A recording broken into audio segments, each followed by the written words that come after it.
శ్రీకాకుళం జిల్లా మెలియాపుట్టి మండలం పెద్దమడి గురుకుల బాలుర పాఠశాలలో గురువారం ఉదయం 8:30 గంటలకు భారీ కింగ్ కోబ్రా హల్చల్ చేయడంతో విద్యార్థులు బెంబేలెత్తారు. తరగతి గదిలోకి నేరుగా వచ్చి వారి స్కూల్ బ్యాగ్ పైన నిలువెత్తు పడగతో దర్శనమివ్వడంతో విద్యార్థులు భయంతో పరుగులు తీసి ప్రాణాలు కాపాడుకున్నారు. ఎవరికి ఏమీ కానప్పటికీ పామును చూసి సతమతమయ్యారు. గతంలో ఎప్పుడు కూడా ఇలాంటి త్రాచుపాము కనిపించలేదని తొలిసారిగా చూడడంతో విద్యార్థులు ఉపాధ్యాయులు కూడా భయపడ్డారు. వెంటనే అప్రమత్తమైన పాఠశాల సిబ్బంది పాతపట్నం ఫారెస్ట్ అధికారులకు సమాచారం అందించారు. అధికారుల సహాయంతో పామును పట్టి సమీప అడవుల్లో విడిచిపెట్టారు.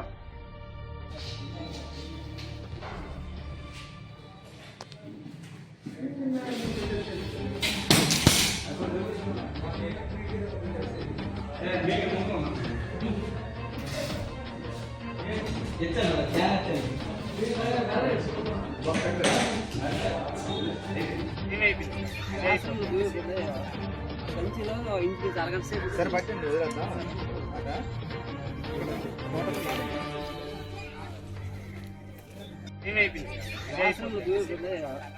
సంచిలో ఇంచుమించు అరగంట సేపు సార్ పట్టండి సంచిలో ఇంచుమించు అరగంట సేపు సార్ పట్టండి వదిలేద్దాం అట